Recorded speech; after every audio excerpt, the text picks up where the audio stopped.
Bonjour et bienvenue à tous dans la capsule biblique de Tout est possible avec Jésus. Tu vas voir dans cette capsule que chaque mot de Jésus est bien pesé. Il n'exagère rien. D'ailleurs, un homme a dit « on ne peut pas exagérer Dieu ». Mais là, quand même, c'est assez spécial. Un verset qui peut paraître insignifiant cache de grands trésors. Lisons ensemble ce verset et décryptons-le.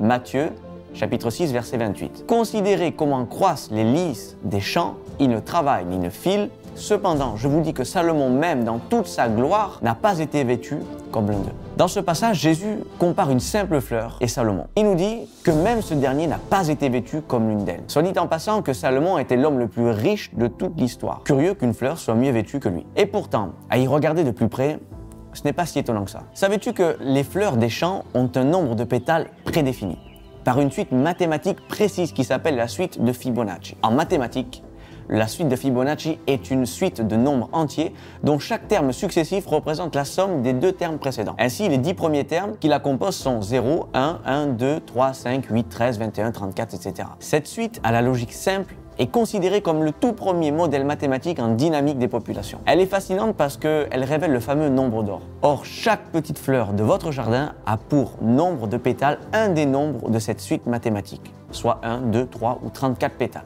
Étonnant, n'est-ce pas? Le plus beau est que chacun de ces pétales est un bijou de haute technologie, coloré par des pigments bien précis pour obtenir la couleur dont la fleur a besoin pour se démarquer des autres et ainsi attirer l'attention des pollinisateurs. Les anthrocyanes, par exemple, vont donner les teintes bleues et mauves.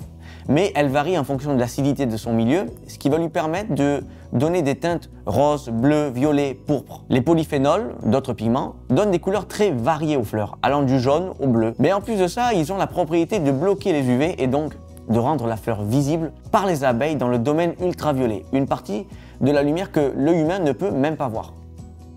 Alors, Jésus n'exagérait pas quand il disait que les fleurs sont mieux habillées que le plus riche des rois. Car Salomon ne pouvait pas s'habiller de façon si complexe et si éclatante. Ça doit nous faire comprendre une chose. Si Dieu a revêtu de la sorte une simple fleur, destinée à être arrachée et brûlée, à combien plus forte raison il prendra soin de toi et il n'oubliera pas de pourvoir à tes besoins, à ton vêtement. Toi qui es son enfant, qui l'aime et pour qui il a donné son fils.